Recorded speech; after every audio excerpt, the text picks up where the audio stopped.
Zero to God level अर्थात martial God space अर्थात शून्य से ईश्वर स्तर तक। अध्याय 3561 से 3563। नमस्कार, आप कहानी में खो जाएं उससे पहले चैनल को सब्सक्राइब करें और नोटिफिकेशन ऑन करें। धन्यवाद। वास्तव में इतने बड़े पैमाने के अभियान के साथ अनगिनत विदेशी शाही परिवारों को भी इसका अनुसरण करना पड़ा। स्वर्गीय आदरणीयों के अलावा और किसके पास विदेशी शाही परिवारों को अपने अधीन करने की शक्ति थी। हाल के वर्षों में विदेशी डोमेन शायद ही कभी फॉर्चून डिवाइन राजवंश के लिए घातक खतरा पैदा करने में सक्षम रहे हों। ऐसा इसलिए नहीं था क्योंकि उन्हें फॉर्चून डिवाइन राजवंश से खदेड़ दिया गया था, बल्कि इसलिए क्योंकि वे ढीली रेत की प्लेट की तरह थे, लड़ रहे थे और एक दूसरे को मार रहे थे। उनके पास युद्ध में नेतृत्व करने के लिए फॉर्चून डिवाइन राजवंश जैसा मजबूत केंद्र नहीं था, और अब ऐसा लग रहा है कि उन्हें ऐसा कोई कोर मिल गया है। एक ही रात में सभी दिशाओं से विदेशी शाही परिवारों ने एक ही समय पर आक्रमण कर दिया। इस तरह की मौन समझ का मतलब था कि इस सब के पीछे कोई शक्तिशाली व्यक्ति था। हालांकि वे सतर्क हो गए थे, लेकिन फॉर्चून गॉड राजवंश के उच्च अधिकारी इसे देख सकते थे। अतीत में विदेशी शाही परिवार एक दूसरे के प्रति शत्रुतापूर्ण थे और उनके लिए एक ही समय में हमला करना दुर्लभ था। यदि इसमें कोई बड़ा लाभ शामिल नहीं होता तो यह असंभव होता, लेकिन अब ऐसा नहीं लग रहा था कि इसमें कोई बड़ा लाभ शामिल था, क्योंकि फॉर्चून गॉड राजवंश पर आक्रमण करना आसान नहीं था। कौन जानता था कि कितने विदेशी शाही परिवार ढह जाएंगे और नष्ट हो जाएंगे। कोई भी इतना मूर्ख नहीं होगा कि दूसरों के लिए तोप का चारा बन जाए। लेकिन ये स्थिति फिर भी बनी। कोई कल्पना कर सकता है कि इसे पीछे से कौन सी ताकत चला रही थी। हर किसी को ऐसा लग रहा था कि एक विशाल हाथ आकाश को ढक रहा है, जिसने पूरे फॉर्चून गॉड राजवंश के हवाई क्षेत्र को अवरुद्ध कर दिया है। संपूर्ण फॉर्चून गॉड राजवंश का क्षेत्र जर्जर स्थिति में था। कई मानव प्रांत दहशत की स्थिति में थे। फॉर्चून गॉड राजवंश की सेना के विनाश के बारे में एक ही रात में कई अफवाहें पूरे प्रांत में फैल गईं। मूल रूप से फॉर्चून गॉड राजवंश के उच्च पदों के मामले उनसे बहुत दूर थे, लेकिन इस बार फॉर्चून गॉड राजवंश की सेना में लाखों मानव जाति के कुलीन लोग शामिल थे। सबसे महत्वपूर्ण बात यह है कि मानव जाति के आध्यात्मिक नेता, साथ ही उनके वास्तविक रक्षक, ये ज़िवेन भी फॉर्चून गॉड राजवंश की सेना के साथ टैग कर रहे थे। लाखों कुलीनों के विनाश की तुलना में ये ज़िवेन की मृत्यु अधिक भयानक थी। मानव जाति को आकाश में सूर्य के समान अत्यंत शक्तिशाली कहा जा सकता है। पूरे पूर्वी क्षेत्र में वे सबसे शक्तिशाली जातियों में से एक थे, और यह सब ये ज़िवेन के अस्तित्व के कारण ही था कि वे ऐसी स्थिति प्राप्त करने में सक्षम थे। केवल अपनी शक्ति से ही उसने उन सभी का दमन कर दिया जिन्होंने उसकी अवज्ञा की। उनकी देखरेख में किसी ने भी मानव जाति के विरुद्ध कार्य करने का साहस नहीं किया। जब तक ये ज़िवेन आसपास थी, भले ही मानव जाति विलुप्त होने के कगार पर थी, फिर भी वे फिर से विकसित हो सकते थे। ये सबसे महत्वपूर्ण बिंदु था। मानव जाति के सभी उच्च पदस्थ लोग जानते थे कि मानव जाति की वर्तमान स्थिति फलती फूलती दिख रही थी, लेकिन वास्तव में ये भड़कती आग में घी डालने जैसा था। यदि वे सावधान न होते तो वे सभी नष्ट हो सकते थे। मानव जाति की नींव बहुत कमजोर थी। प्रशंसा के योग्य एकमात्र चीज श्रद्धेय मार्शल आर्टिस्ट ये ज़िवेन का अस्तित्व था। अतः जब ये समाचार आया तो संपूर्ण मानव जाति सकते में आ गई। इसका परिणाम कोई भी सहन नहीं कर सका। कई अफवाहें गुप्त रूप से प्रसारित होने लगी। इस स्थिति में मानव जाति के उच्च पदस्थ लोग भी इसके बारे में कुछ नहीं कर सकते थे। स्पष्ट रूप से कहें तो मानव जाति में अभी भी एक वास्तविक शक्तिशाली जाति का साहस और आत्मविश्वास विकसित करना बाकी था। एक ऐसी इच्छा शक्ति जो माउंट ताई के सामने ढह जाने पर भी अपनी अभिव्यक्ति नहीं बदलेगी। यदि यह सामान्य परिस्थितियों में होता तो ठीक था, लेकिन इस राक्षसी लहर के सामने जो पूरे फॉर्चून डिवाइन राजवंश को डुबो सकती थी, वह घबराने लगा। दूसरों का तो जिक्र ही नहीं, यहाँ तक कि मानव जाति के उच्च वर्ग भी घबरा रहे थे, क्योंकि उन्हें युद्ध क्षेत्र की सटीक स्थिति का पता नहीं था। युग युद्ध क्षेत्र बहुत दूर था और मानव जाति का आत्मविश्वास और बुद्धिमत्ता उस सीमा तक विस्तारित नहीं थी। इस समय वे केवल अंतिम समाचार आने का इंतजार कर सकते थे। युग युद्ध क्षेत्र की खुफिया जानकारी और समाचारों की तुलना में, जिसकी उन्हें सटीक स्थिति नहीं पता थी, पूर्वी क्षेत्र की वर्तमान दुर्दशा सबसे बड़ी समस्या थी।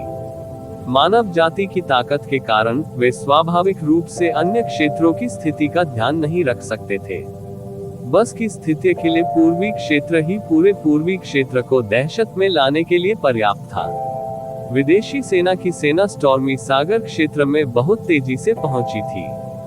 संपूर्ण स्टॉर्मी सागर क्षेत्र विदेशी सेनाओं का क्षेत्र था।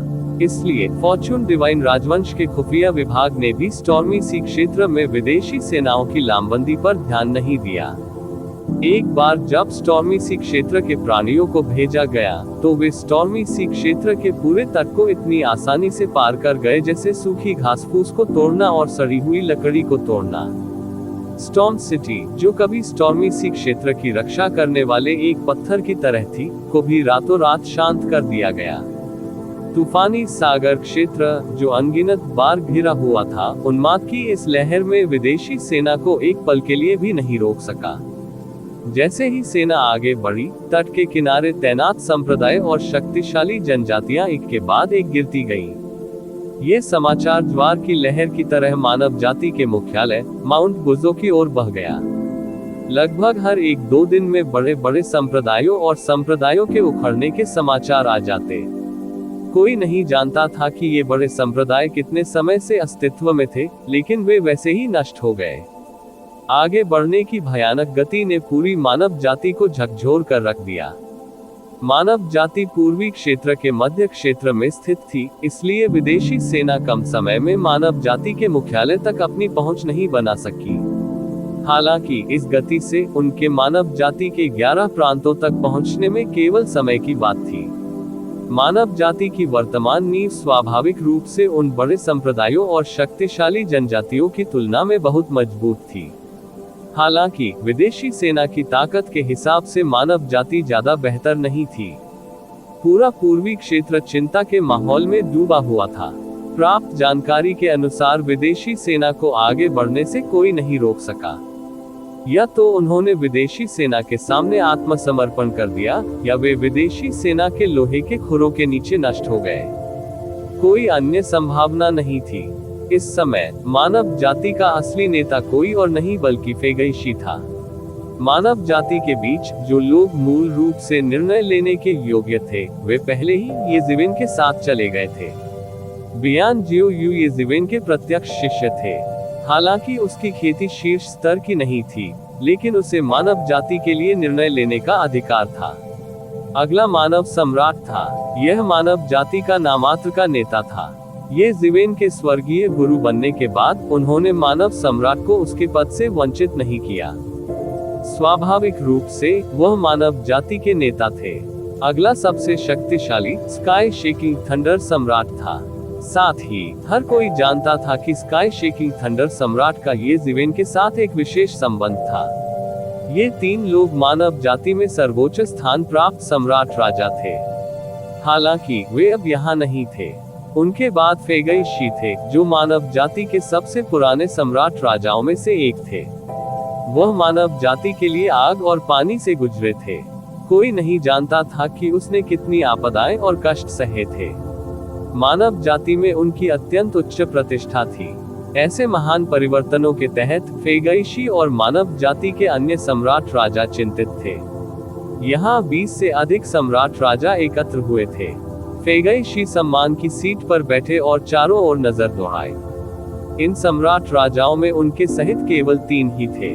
अन्य लोग अलग अलग कुलों और संप्रदायों से थे। मूल रूप से वे 11 प्रांतों में रहने वाले बड़े कुलों और संप्रदायों से थे। हालांकि मानव जाति ने 11 प्रांतों पर शासन किया, लेकिन उन्होंने अन्य कुलों और संप्रदायों को खत्म नहीं किया। इसलिए अन्य कुलों और संप्रदायों के कई विशेषज्ञ मानव जाति में शामिल होने के लिए आए। आमतौर पर यह कोई बड़ी बात नहीं लगती। जब तक येजिविन यहाँ था, अन्य कुलों और संप्रदायों को स्वर्ग को उल्टने का मौका नहीं मिलेगा। लेकिन अब ऐसा लग रहा है कि कुछ दबाव था। मानव जाति का अनुपात बहुत छोटा था। उनके लिए भी उनकी खेती पिछले 10,000 वर्षों में बहुत तेजी से आगे बढ़ी है। समय समय पर ये जीवन के व्याख्यानों के साथ वह केवल 7वें दायरे में ही पहुंच पाया था। यह उनकी कई वर्षों की खेती की नींव के लिए धन्यवाद था। फिर भी ऐसा साधना आधार इन सम्राट राजाओं में से हर किसी को दबा नहीं सका। उन्हें केवल सर्वश्रेष्ठ में से एक माना जा सकता है।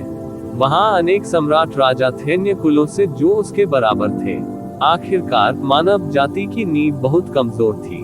सौभाग्य से पिछले 10,000 वर्षों में ये शिवेन ने जो प्रतिष्ठा स्थापित की थी वह अभी भी मौजूद थी। यहाँ तक कि जब ऐसी अफवाहें थी कि फॉर्च्यून डिवाइन राजवंश की सेना का सफाया हो गया था और ये जीवन युद्ध में गिर गया था, तब भी किसी ने उसे उकसाने की हिम्मत नहीं की। आखिर ये महज एक अफवाह थी, कोई सबूत नहीं था। सभी लोग आइए हाल की स्थिति के बारे में बात करें, फेइगाई शी ने कहा। साथ ही दाववादी फेइगाई शी, ये पूरे पूर्वी क्षेत्र के लिए एक आपदा है, लेकिन हमारे लिए ये बुरी बात नहीं हो सकती है। इसी समय एक विदेशी सम्राट ने कहा, हालांकि माउंट ताई हम पर दबाव डाल रहा है, अन्य कुलों के कई विशेषज्ञ भी हैं जिनके पास जाने के लिए और कोई जगह नहीं है। वे हमारी सुरक्षा की तलाश में 11 प्रांतों में प्रवेश कर चुके हैं। अगर हम इन विशेषज्ञों को भर्ती कर सकते हैं, भले ही हम केवल एक को ही भर्ती कर सके, उनमें से 10वां, ये हमारे 11 प्रांतों को तेजी से विकसित करने के लिए पर्याप्त होगा। फेइगाई शी ने सिर हिलाया। ये विदेशी सम्राट राजा उनके जैसे मानव सम्राट से अलग सोचते थे। फेइगाई शी के दिल में मानव जाति 11 प्रांतों की सच्ची स्वामी थी। हालांकि ये विदेशी सम्राट राजा 11 प्रांतों के लिए भी सोच रहे थे। मानव जाति के समर्थन से वे विनाश के खतरे से बच सकते थे। मानव जाति जितनी मजबूत होगी, उन्हें उतना ही अधिक लाभ मिल सकता है।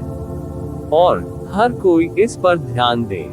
जब तक अन्य कुलों के विशेषज्ञ हमारे 11 प्रांतों में समर्पण करने को तैयार हैं, हम उन्हें ले लेंगे। लेकिन सावधान रहें, बुरे इरादों वाले किसी को भी अंदर न आने दें। फेइगाई शी ने कहा। अन्य सम्राट राजाओं ने सिर हिलाया। इसके अलावा हर किसी को हालिया स्थिति के बारे में पता होना चाहिए। ऐसी अफवाहें हैं कि माननीय हु जून गिर गए हैं। अब मैं आपको बता सकता हूं कि ये सब बकवास है।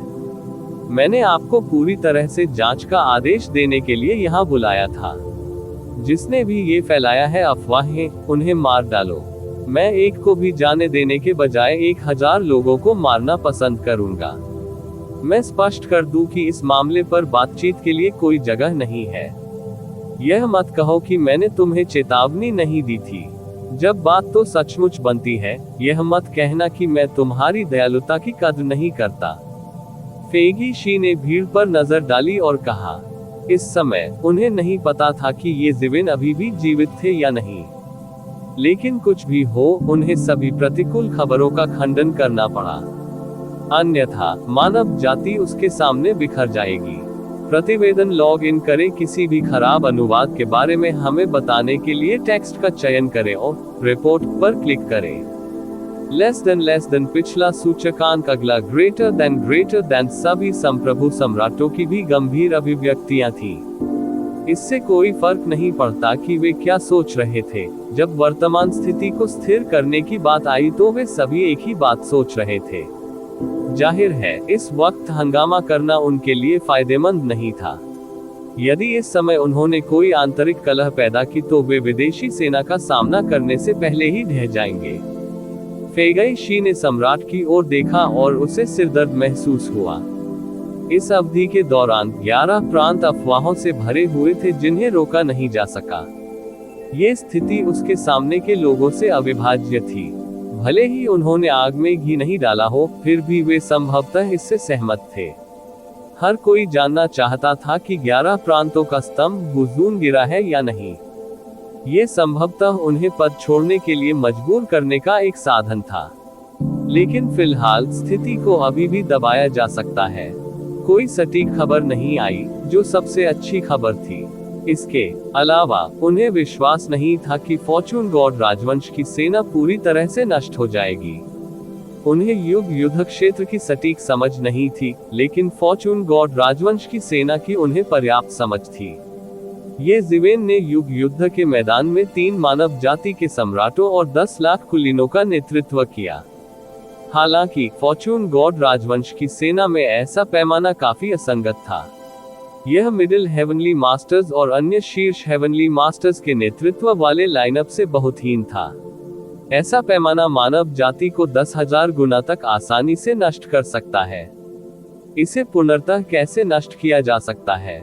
इसके अलावा उन्होंने तेजी से महसूस किया कि इस अफवाह के इतनी तेजी से फैलने का कारण संभवतः आउटलैंड क्षेत्र की सेना के आक्रमण से संबंधित था। विदेशी सेना का संयुक्त हमला अभूतपूर्व पैमाने का था।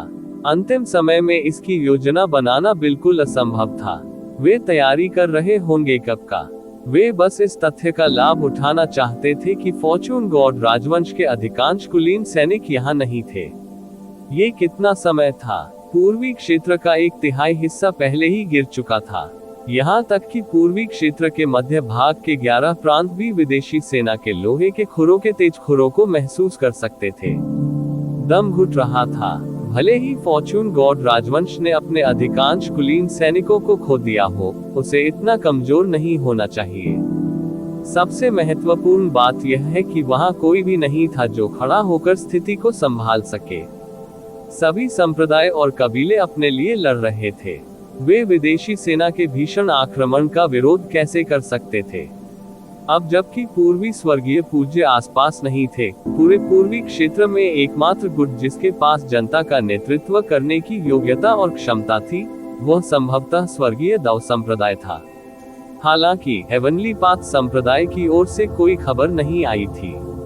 प्रसिद्ध हेवनली पाथ संप्रदाय नेता भी प्रकट नहीं हुए थे।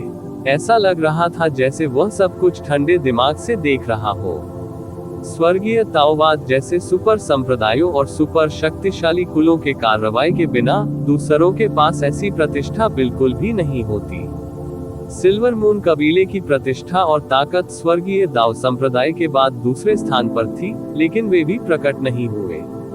सिल्वर मून कबीले के कुलपति हेवनली वेनेरेट सिल्वर मून ने एपोक युद्ध क्षेत्र में पूर्वी हेवनली वेनेरेट का अनुसरण किया था। उसने सिल्वर मून कबीले के कुलीन वर्ग के एक बड़े हिस्से को भी संगठित किया था। अभी ऐसा लग रहा था जैसे वे केवल अपनी रक्षा कर सकते हैं। फेगई परिवार को नहीं पता था कि अन्य क्षेत्रों में क्या चल रहा था, लेकिन पूर्वी क्षेत्र में लड़ाई वास्तव में अजीब और रहस्यमय थी। वह उसमें से देख नहीं सका और स्थिति कोहरे जैसी थी। स्वर्गीय दाव संप्रदाय और सिल्वर मून कबीले दोनों अपनी रक्षा कर रहे थे। वे अन्य क्षेत्रों की मित्र सेनाओं के विरुद्ध लड़ने के लिए अलग खड़े होकर एक मित्र सेना को संगठित नहीं करना चाहते थे। इसलिए बहुत से लोगों ने मानव कबीले को देखा, क्योंकि मानव कबीला पूर्वी क्षेत्र में तीसरा विशालकाय था जिसके पास स्वर्गीय पूज्य था। उन्होंने 11 प्रांतों को नियंत्रित किया, जो स्वर्गीय दाव संप्रदाय और सिल्वर मून कबीले के बाद दूसरे स्थान पर थे। सामान्य परिस्थितियों में कोई भी मानव कबीले की नींव और ताकत को स्वर्गीय दाव संप्रदाय और सिल्वर मून कबीले के समान स्तर पर नहीं रखेगा। हालांकि इस गंभीर स्थिति में ये सब अपरिहार्य था। फैनगाई परिवार, जो अस्थायी रूप से मानव कबीले की समग्र स्थिति का प्रभारी था, को पहले ही कई बड़े कुलों और संप्रदायों से संदेश प्राप्त हो चुके थे, जो इस संबंध में मानव कबीले के इरादों का पता लगाने की कोशिश कर रहे थे। चाहे वे कितने ही घृणित क्यों न हो, चाहे वे कितने भी गलत क्यों न हो, उन्हें इस समय एकजुट होने की पूरी कोशिश करनी थी। तभी वे जीवित रह सके। इससे कोई फर्क नहीं पड़ता कि उन्होंने मानव कबीले की स्थिति को कितना नकारा, उन्हें अब उनके लिए खड़े होने के लिए एक ताकत की जरूरत थी। इस मामले के अलावा सबसे महत्वपूर्ण बात यह है कि विभिन्न कुलों और संप्रदायों ने मानव कबीले पर अपनी उम्मीदें रखी हैं। उन्हें उम्मीद है कि मानव कबीला आगे आएगा और अन्य क्षेत्रों की सहयोगी ताकतों के खिलाफ लड़ने के लिए एक सहयोगी सेना का आयोजन करेगा। आप क्या सोचते हैं? फेगई शी ने भीड़ की ओर देखा और कहा। हाल के वर्षों में ये जिवेन के प्रभाव में फेगई शी ने जानवरों की खाल पहनने की अपनी आदत भी बदल दी थी। अब वह केवल एक महान शाही वस्त्र पहनता था जो उसे असीमित महिमा प्रदान करता था। जब कई लोगों ने ये सुना तो उन्हें कोई आश्चर्य नहीं हुआ। हालांकि वे 11 प्रांतों के प्रभारी नहीं थे, फिर भी कुछ लोगों ने उन तक संदेश पहुंचाया। उनमें से कई सर्वोच्च संप्रभु सम्राट थे जो आमतौर पर अलग थलग रहते थे। इस समय उन्होंने उनसे बिना किसी अहंकार के सुखद तरीके से बात की। वे बहुत स्पष्ट थे कि ऐसा इसलिए था क्योंकि 11 प्रांत उनका समर्थन कर रहे थे। इससे कोई फर्क नहीं पड़ता कि 11 प्रांतों की नींव कितनी कमजोर थी, फिर भी यह उन सामान्य बड़े कुलों और संप्रदायों की तुलना में बहुत मजबूत थी। तथाकथित कमजोर और अपर्याप्त स्वर्गीय दाव संप्रदाय और सिल्वर मून कबीले के सापेक्ष था, जिसने अनगिनत वर्षों तक पूर्वी क्षेत्र पर कब्जा कर लिया था। हालांकि इस समय मानव कबीले में कोई सर्वोच्च संप्रभु सम्राट नहीं थे, लेकिन श्रद्धेय मार्शल आर्टिस्ट की उपाधि उन लोगों को मजबूर करने के लिए पर्याप्त थी जो उकसाना चाहते थे। हालांकि फेगई परिवार का आधिकारिक बयान सुनने के बाद कई लोगों के भाव अचानक बदल गए। साथ ही दाववादी फेगई परिवार इस समय अन्य क्षेत्रों की मित्र सेनाएं पूरे जोश में है। लोहे के खुर जिधर से गुजरते हैं, घास का एक तिनका भी नहीं बचता। यहाँ तक कि स्वर्गीय दाव संप्रदाय और सिल्वर मून कबीले को भी ऐसी तेज धार से बचना होगा। यदि इस समय हमारे 11 प्रांत मित्र सेनाओं को संगठित करने के लिए आगे आते हैं, तो क्या हम संघर्ष के केंद्र में नहीं होंगे? मुझे डर है कि अगले ही पल अन्य क्षेत्रों की सहयोगी सेनाएं हमारे 11 प्रांतों में आ जाएंगी। एक विदेशी संप्रभु सम्राट ने कहा। ये काफी संख्या में संप्रभु सम्राटों की राय का भी प्रतिनिधित्व करता है। वे अन्य क्षेत्रों की मित्र सेनाओं के लुढ़कते लोहे के खुरों के बारे में सोचकर काम उठे। हालांकि वे संप्रभु सम्राट थे, लेकिन ठीक इसी वजह से वे बहुत सारी जानकारी प्राप्त कर सके जो आम लोगों को नहीं पता थी। स्वाभाविक रूप से वे इस बारे में बहुत स्पष्ट थे कि अन्य क्षेत्रों की सहयोगी सेनाएं कितनी भयानक थी। अब हर कोई उनसे बचने से डरता था। वे केवल यह आशा कर सकते थे कि अन्य क्षेत्रों की सहयोगी सेनाएं उन्हें निशाना न बनाएं। मैं इस दृष्टिकोण से सहमत नहीं हूँ। यदि हम मित्र सेनाओं को संगठित करने के लिए आगे नहीं आते हैं, तो क्या अन्य क्षेत्रों की मित्र सेनाएं हमें मिटा नहीं देंगी? यह मत भूलिए कि अन्य क्षेत्रों की मित्र सेनाओं ने पूर्वी क्षेत्र के 1/3 हिस्से पर पहले ही कब्जा कर लिया गया है। उनके हम तक पहुंचने में बस समय की बात है। अगर हम सहयोगी सेनाओं को संगठित करने के लिए आगे आते हैं, तो हम अभी भी अपनी रक्षा के लिए सहयोगी सेनाओं की ताकत पर भरोसा कर सकते हैं। ये सबसे अच्छा है खुद को बचाने का तरीका। लेकिन लगभग तुरंत ही एक मानव संप्रभु सम्राट बोला। यह एक मानव संप्रभु था जो अभी अभी एक मानव संप्रभु बन गया था। विदेशी डोमेन की सहयोगी सेनाएं पहले हमारे फॉर्चून डिवाइन राजवंश के मुकाबले क्यों नहीं थी? क्योंकि वे ढीली रेत की चादर की तरह बिखरी हुई थी। दूसरी तरफ इस दौरान हमारे फॉर्चून डिवाइन राजवंश की पूरी रक्षात्मक रेखा इतनी कमजोर क्यों थी? समय की अवधि। क्या ऐसा इसलिए नहीं है क्योंकि हम अलग अलग लड़े और एक एक करके हार गए? इसलिए मुझे लगता है कि अगर हम अपनी रक्षा करना चाहते हैं, तो हमें सहयोगी सेनाओं को संगठित करना चाहिए और सहयोगी सेनाओं की ताकत का उपयोग अन्य क्षेत्रों की सहयोगी सेनाओं के खिलाफ लड़ने के लिए करना चाहिए। ये खुद को बचाने का सबसे अच्छा तरीका है। दूसरे गुट की यही मंशा थी। ऐसा नहीं था कि वे अन्य क्षेत्रों की मित्र सेनाओं के लौह खुरों से डरते नहीं थे। इन संप्रभु सम्राटों ने विदेशी डोमेन के शाही परिवारों के साथ कई बार लड़ाई की थी, और स्वाभाविक रूप से उन विदेशी डोमेन के शाही परिवारों के आतंक और क्रूरता को समझा था। उनकी तुलना में इन विदेशी डोमेन के शाही परिवार लगभग हर समय लड़ते रहते थे। जो जीवित रह सके वे सर्वश्रेष्ठ में से सर्वश्रेष्ठ थे। लेकिन जितना अधिक ये था, उतनी ही अधिक संभावना थी कि अन्य क्षेत्रों के तूफानी सागर क्षेत्र की सहयोगी सेनाओं का विरोध करने के लिए 11 प्रांतों की ताकत पर भरोसा किया जाए। सभी की ताकत पर भरोसा करके ही वे विरोध कर सकते थे। इस मानवीय संप्रभु के शब्दों ने अन्य संप्रभु सम्राटों को भी चुप करा दिया, विशेषकर उनमें से कई जो प्रलोभित थे। यदि वे लड़ाई से बच सके, तो ये स्वाभाविक रूप से सबसे अच्छा होगा। यदि वे अकेले ही अन्य क्षेत्रों की मित्र सेनाओं का सामना करते तो परिणाम अकल्पनीय होते। लेकिन मौजूदा हालात बिल्कुल भी उनके अनुकूल नहीं थे। अन्य क्षेत्रों की सेनाओं की सहयोगी सेनाएं पहले ही 11 प्रांतों से अधिक दूर एक स्थान पर पहुंच चुकी थी। देर सवेर वे खत्म हो जाएंगे और यह बस कुछ ही दिनों की बात है। ऐसी परिस्थितियों में उन्होंने अपनी रक्षा के लिए मित्र सेनाओं को संगठित क्यों नहीं किया?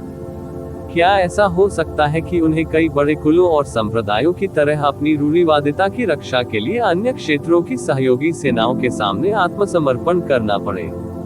ये बस एक बड़ी शर्म की बात थी और अन्य क्षेत्रों की सहयोगी सेनाएं आत्मसमर्पण करने वाले इन लोगों के प्रति इतनी विनम्र नहीं होंगी। वे सीधे उन्हें अन्य बड़े कुलों और संप्रदायों पर हमला करने के लिए मोहरा के रूप में उपयोग करेंगे जो आत्मसमर्पण करने के लिए तैयार नहीं थे, इसलिए उनके पास अधिक विकल्प नहीं थे। उन्हें या तो अन्य क्षेत्रों की सहयोगी सेनाओं द्वारा मिटा दिया जा सकता है या अन्य क्षेत्रों की सहयोगी सेनाओं द्वारा लड़ने और मरने के लिए प्रेरित किया जा सकता है। ठीक है, आप दोनों की बात सही है। अब वोट करने के लिए अपने हाथ उठाएं। फेगई शी ने भीड़ की ओर देखा और कहा, जो लोग मित्र सेनाओं को संगठित करने के लिए सहमत हैं, वे अपने हाथ उठाएं। उसका नियंत्रण अभी भी बहुत कमजोर था और उसे कोई फायदा नहीं था ताकत की शर्तें। यदि येज़िविन मौजूद होता तो वह तुरंत निर्णय ले सकता था। पवित्र हृदय ने सब कुछ निर्धारित किया और उसे उनसे कुछ भी कहने की आवश्यकता नहीं थी। येज़िविन ने निर्णय लिया और उन्हें केवल उसका पालन करने की आवश्यकता थी। अतीत में जब येज़िविन यहाँ थे तो उन्हें बड़ी चीजों की परवाह नहीं थी, इसलिए उन्हें कोई असुविधा महसूस नहीं हुई। लेकिन अब जब येज़िविन यहाँ नहीं थे तो उन्हें एहसास हुआ कि ऐसी स्थिर शक्ति होने और ऐसी स्थिर शक्ति न होने के बीच कितना बड़ा अंतर था। सम्राटों ने एक दूसरे की ओर देखा, लेकिन एक पल में उन्हें पहले से ही फायदे और नुकसान का पता चल गया था और एक के बाद एक अपने हाथ उठा दिए। केवल कुछ ही लोग थे जो अनिच्छुक थे, बाकी लोग मूर्ख नहीं थे। ऐसा लग रहा था कि यदि उन्होंने इस समय मित्र सेनाओं को संगठित नहीं किया होता तो वे अन्य क्षेत्रों की मित्र सेनाओं का निशाना नहीं बनते। लेकिन एक बार मित्र देशों की सेनाओं की नजर उन पर पड़ गई तो वे मर जाएंगे। चूंकि मामला ऐसा ही था, इसलिए मौत से लड़ना ही बेहतर था। ठीक है, चूंकि आप में से अधिकांश मित्र सेनाओं को संगठित करने के लिए सहमत हैं, तो मेरे आदेशों को सुने। सभी के वापस जाने के बाद अपने कुलों और संप्रदायों की सेनाओं को संगठित करें और किसी भी समय आदेश की प्रतीक्षा करें। 11 क्षेत्रों की सेनाओं को भी संगठित हो जाओ। जहां तक अन्य संप्रदायों और बड़े कुलों को पत्रों की बात है, मैं उन्हें व्यक्तिगत रूप से भेजूंगा। फेगई शी ने कहा, इस लड़ाई में सभी को मिलकर काम करना होगा। अगर हम असफल होते हैं तो मुझे लगता है कि आप सभी परिणाम जानते हैं। प्रतिवेदन लॉग इन करें। किसी भी खराब अनुवाद के बारे में हमें बताने के लिए टेक्स्ट का चयन करें और रिपोर्ट पर क्लिक करें। लेस देन पिछला सूचकांक, अगला ग्रेटर देन। सभी सम्राटों ने सहमति में सिर हिलाया। ऐसे में वे सभी जानते थे कि असफल होने पर परिणाम क्या होंगे। मित्र सेनाएं 11 प्रांतों पर कब्जा कर लेंगी और वे भागने में सक्षम नहीं होंगी। हालांकि दूसरी ओर यदि वे सफल हुए तो मानव जाति के नेतृत्व वाले 11 प्रांतों की प्रतिष्ठा आसमान छूने से पहले की बात होगी। तब तक भले ही उनकी नींव पर्याप्त मजबूत न हो, वे हेवनली डाओ और सिल्वरमून कबीले के साथ कंधे से कंधा मिलाकर खड़े होने में सक्षम होंगे। आखिरकार स्वर्गीय ताओवाद ने बहरे और मूक होने का दिखावा किया और सिल्वरमून कबीले ने केवल आत्म संरक्षण की परवाह की। यदि मानव कबीला महान संप्रदायों और कुलों के लिए खड़ा होता तो उन्हें अनंत प्रतिष्ठा प्राप्त होती। पूर्वी क्षेत्र के सभी महान संप्रदायों और कुलों पर उनका एहसान होगा। इस मामले में मानव कबीले और 11 प्रांतों की नींव स्थिर और गहरी जड़ें जमा लेगी। लेकिन अगर वे असफल हो गए तो ये सब व्यर्थ हो जाएगा और वे सभी मर जाएंगे। उनमें से कोई भी बच नहीं पाएगा। इसके अलावा पूर्वी डोमेन पहले ही युद्ध की आग में झुलस चुका था। वे भागना भी चाहे तो कहां जाएं? साथ ही उन सभी को महान संप्रदायों और कुलों का समर्थन प्राप्त था, इसलिए वे बिल्कुल भी बच नहीं सके। फेगई के आदेश का पालन करते हुए सभी लोग आगे बढ़ने लगे। किसी ने सेना जुटाई, किसी ने रसद जुटाए। 11 प्रांत एक अत्याधुनिक सैन्य मशीन की तरह थे, गड़गड़ाते और दौड़ते हुए। पहले के विपरीत, जब वे अभी भी निरीक्षण कर रहे थे और केवल अपनी सेनाओं का एक हिस्सा ही जुटा रहे थे, इस बार मानव जाति ने अपनी सारी ताकतें पूरी तरह से जुटा ली। ऐसा इसलिए था क्योंकि हर कोई अच्छी तरह से जानता था कि एक बार जब मानव जाति ने एक सहयोगी सेना का गठन कर लिया, तो वे निश्चित रूप से मित्र सेना के लिए कांटा बन जाएंगे। उनके लिए युद्ध न करना बिल्कुल असंभव था। फेंगई के व्यक्तिगत रूप से लिखित निमंत्रण थोड़े समय में पूर्वी डोमेन के शेष 2/3 हिस्से में महान संप्रदायों और कुलों के नेताओं और कुलपतियों को भी भेजे गए थे। एक पल के लिए पूरे पूर्वी डोमेन में हंगामा मच गया। इतने लंबे समय के बाद जब पूर्वी डोमेन का आधा हिस्सा गिर गया, आखिरकार कोई खड़ा हुआ। मूल रूप से पूर्वी डोमेन का असली शासक पूर्वी आकाशीय संप्रभु मनो पूरी तरह से चुप था। लेकिन अब मानव कबीला कठिनाइयों और खतरों से नहीं डरता था। उन्होंने दुनिया के नायकों को माउंट बुजो में इकट्ठा होने और मित्र देशों की सेनाओं के हमले का विरोध करने के लिए मुख्य रक्षा पंक्ति बनाने का आह्वान किया। इस आह्वान ने कई बड़े कुलों और संप्रदायों का समर्थन आकर्षित किया, विशेषकर उन लोगों का जो अग्रिम पंक्ति में हैं। मित्र सेना के बिना उन्हें अकेले ही मित्र सेना का सामना करना पड़ेगा और उनके बचने की कोई संभावना नहीं होगी। पूर्वी क्षेत्र और मध्य क्षेत्र के पास के बड़े कुलों और संप्रदायों ने भी प्रतिक्रिया व्यक्त की। कोई नहीं चाहता था कि युद्ध की लपटें फैले उनके अपने क्षेत्र। ऐसी परिस्थितियों में स्वर्गीय ताओवाद भी, जिसके पास स्वर्गीय मास्टर क्षेत्र का ग्रैंड मास्टर था, यह नहीं कह सकता था कि यह बिल्कुल सुरक्षित था। स्वर्गीय ताओवादियों की तो बात ही छोड़ दे। इसलिए ये लगभग अपरिहार्य था कि वे एकजुट होंगे। हालांकि इस आह्वान के सामने न तो स्वर्गीय ताओवाद और न ही सिल्वरमून कबीले ने कोई प्रतिक्रिया दी। यह ऐसा था मानो उन्होंने मानव कबीले की पुकार को पूरी तरह से नजरअंदाज कर दिया हो। न केवल उन्होंने, बल्कि उनके जागीरदार कुलों और संप्रदायों ने भी कोई प्रतिक्रिया नहीं दी। उनका मानव कबीले की पुकार सुनने का कोई इरादा नहीं था। फिर भी मानव जाति को अभी भी कई कॉलें प्राप्त हुई। 100 से अधिक महान संप्रदायों और कुलों ने मित्र सेना में शामिल होने और विदेशी मित्र सेना के खिलाफ मौत तक लड़ने की इच्छा रखते हुए कॉल का जवाब दिया। कुछ समय के लिए सभी उत्कृष्ट नायक एकत्र हुए और पूर्वी क्षेत्र की हवा और बादल मानव कबीले के लिए एकत्र हुए। अंततः सभी की निगाहें मानव कबीले पर पड़ी। ये जीवेन की प्राप्ति के बाद मानव कबीला एक बार फिर सभी के ध्यान का केंद्र बन गया। वे तूफान की चपेट में थे और इसी तरह सार्वजनिक आलोचना का निशाना भी बने। पूरे पूर्वी क्षेत्र की अंतर्धारा मानव कबीले की ओर और माउंट बुजो की ओर दौड़ पड़ी। सौभाग्य से ये जीवेन ने माउंट बुजो में एक बहुत शक्तिशाली जादू छोड़ा था। माउंट बुजो पर कोई भी सम्राट अभिमानपूर्वक कार्य नहीं कर सकता था, अन्यथा वे मौत को दावत दे रहे होंगे। यह महासंप्रदायों एवं महाशक्तिशाली कुलों की भी अनूठी विरासत थी। स्वर्गीय मास्टर क्षेत्र के ग्रैंड मास्टर के बिना ऐसी आकस्मिकता की व्यवस्था करना असंभव था। दिन ब दिन अधिक से अधिक विशेषज्ञ बुजो पर्वत पर एकत्र होते गए। महान संप्रदायों और कुलों के नेता सभी यहाँ थे। आम लोगों को कुछ भी करने की जरूरत नहीं थी, लेकिन इन शाही सम्राटों को फेंगई कबीले द्वारा व्यक्तिगत रूप से स्वागत करने की जरूरत थी। कुछ ही समय में पूरा बुजो पर्वत बाहर से इन शीर्ष पायदान के विशेषज्ञों को प्राप्त करने के लिए गतिविधियों से गुलजार था। इनमें से कई विशेषज्ञ डिवाइन पैलेस को देखने के लिए जाना चाहते थे।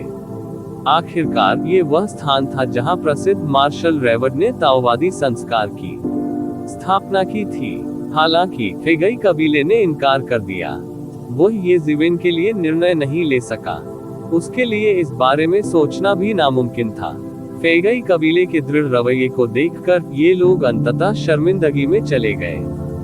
हालांकि पूरी मित्र सेना अभी भी पूरे जोश में थी।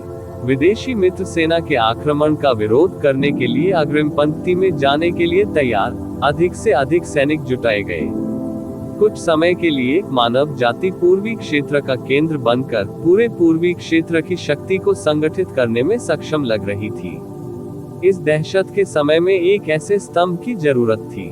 सामान्यतः कोई कितना भी ऊंचा और शक्तिशाली क्यों न हो, इस समय यदि किसी में खड़े होने का साहस नहीं है, तो वह जनता का नेतृत्व करने के योग्य नहीं होगा। इन दिनों बुज़ो पर्वत पर मानव जाति के अभिजात वर्ग ने आखिरकार देखा कि आकाश में जितने बादल हैं उतने ही विशेषज्ञ का क्या मतलब है। वे सम्राट, जिन्हें वे आमतौर पर नहीं देख पाते थे, एक के बाद एक उनके सामने ऐसे प्रकट हुए जैसे बर्तन में पकौड़े फेंके जा रहे हो। अर्ध सम्राट स्तर के विशेषज्ञ भी बैचों में उपस्थित हुए। ये विभिन्न बड़े कुलों और संप्रदायों के कुलीन वर्ग थे।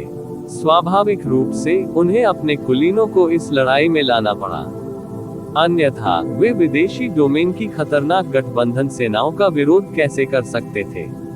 इस बार विदेशी सहयोगी सेना स्पष्ट रूप से फॉर्चून गॉड राजवंश को नष्ट करने की योजना बना रही थी। अतीत में उनके पास जो आत्म संरक्षण विधियां थीं, उनका उपयोग इस समय नहीं किया जा सकता, अन्यथा वे मरने वाले अगले लोग होंगे। कुछ देर के लिए इसने अभूतपूर्व भव्य दृश्य निर्मित कर दिया। यहाँ तक कि जब ये ज़िवेन ने दाव हासिल किया, तब निश्चित रूप से एक ही समय में इतने सारे सम्राटों के माउंट बुज़ो में आने का इतना भव्य दृश्य नहीं था। जिस तरह मानव जाति विदेशी सहयोगी सेना का विरोध करने के लिए सहयोगी सेना को संगठित करने की पूरी कोशिश कर रही थी, युद्ध के मैदान पर फॉर्चून गॉड राजवंश की सहयोगी सेना को आखिरकार खबर मिली। उन्होंने तुरंत एक बैठक आयोजित की और सभी स्वर्गीय स्वामी जो मून सिटी में बची हुई ऊर्जा को बुझा रहे थे, भी एकत्र हुए। जब उन्हें ये समाचार मिला तो किसी भी स्वर्गीय आदरणीय ने इस पर विश्वास नहीं किया। ये कैसा मजाक था। इससे कोई फर्क नहीं पड़ता कि फॉर्चून डिवाइन राजवंश की सेनाएं कितनी कमजोर थीं, ये पर्याप्त से अधिक थी विदेशी भूमि को दबाने के लिए। यदि मातृभूमि स्थिर नहीं होती तो वे यहाँ आने का साहस कैसे कर सकते थे।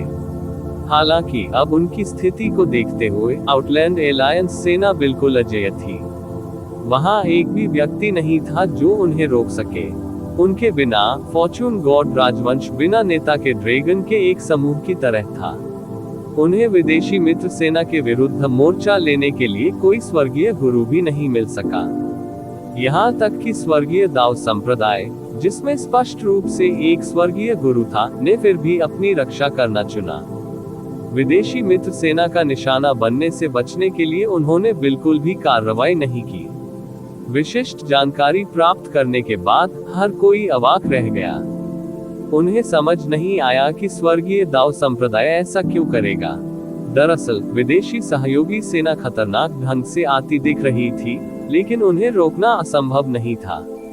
यदि स्वर्गीय दाव संप्रदाय के संप्रदाय नेता जैसे शीर्ष विशेषज्ञ ने कार्रवाई की, तो वह अभी भी उन्हें काफी समय तक विलंबित कर सकता है। फिर जब स्वर्गीय दाव संप्रदाय की सेना वापस लौटी, तो वे एक जबरदस्त पलटवार शुरू कर सकते थे और फॉर्चून गॉड राजवंश के क्षेत्र में प्रवेश करने का साहस करने वाली विदेशी सहयोगी सेना को नष्ट कर सकते थे। हालांकि ऐसी स्थिति में जहां स्पष्ट रूप से एक बेहतर विकल्प था, स्वर्गीय दाव संप्रदाय और अन्य स्थानीय अत्याचारियों और बड़े संप्रदायों ने खड़े होने के बजाय खुद को बचाने का निर्णय लिया। उपस्थित कई स्वर्गीय आदरणीय लोगों के चेहरे पर कुरूप भाव थे। जो लोग मिडिल हेवनली वेनेरेबल्स, वेस्ट हेवनली वेनेरेबल्स और साउथ हेवनली वेनेरेबल्स का अनुसरण करने में सक्षम थे, वे या तो फॉर्चून डिवाइन राजवंश द्वारा पोषित विशेषज्ञ थे या स्थानीय ताकतें जो फॉर्चून डिवाइन राजवंश के करीब थीं। उनमें अधिक स्वतंत्र प्रवृत्ति नहीं थी। ये कहा जा सकता है कि वे स्वर्गीय दाव संप्रदाय के समूह के समान नहीं थे। अब जब अचानक ये बात सुनी तो कई लोगों का मन उदास हो गया। हम अग्रिम पंक्ति में मार्शल युग के लिए मौत से लड़ रहे हैं, अपनी पूरी ताकत से लड़ रहे हैं। उन विदेशी संप्रभु कुलों ने वास्तव में इस समय हमारी पीठ में छुरा घोंपने की हिम्मत की। हम उन्हें बिल्कुल भी जाने नहीं दे सकते। हमें उन्हें पूरी तरह से नष्ट कर देना चाहिए। वे संपूर्ण मार्शल युग का कैंसर है। इस समय एक भारी स्वर्गीय गुरु ने गुस्से में कहा, उन्हें अभी खबर मिली थी कि विदेशी मित्र सेना के हमले में उत्तरी डोमेन में उनके बड़े संप्रदायों को भारी नुकसान हुआ था। वे केवल उस बैकअप पर भरोसा कर सकते थे जिसे उसने बमुश्किल पकड़ने के लिए छोड़ा था। उनके पास विरोध करने का कोई रास्ता ही नहीं था। उन्हें उम्मीद नहीं थी कि बाहरी क्षेत्र गठबंधन सेना इस बार इतनी दृढ़ होगी। चारों पक्ष एक साथ लामबंद हो गए थे। इसे पूरा करने के लिए कितनी ऊर्जा की आवश्यकता होगी। बाहरी क्षेत्र की अपनी समझ के कारण उनमें इसकी कल्पना करने की हिम्मत ही नहीं हुई। लगभग तुरंत ही उसने सहज रूप से महसूस किया कि यह सब नियंत्रित करने के पीछे एक विशाल काला हाथ था, और इस विशाल हाथ का उद्देश्य पूरे फॉर्चून गॉड राजवंश को नष्ट करना था। इसके अलावा स्वर्गीय दाओ संप्रदाय जैसे लोग, जो खुद को बचाने के लिए पर्याप्त बुद्धिमान हैं, को भी नष्ट कर दिया जाना चाहिए। वे युद्ध के मैदान में आने के लिए तैयार नहीं थे। वे अपने क्षेत्र की रक्षा भी नहीं कर सकते।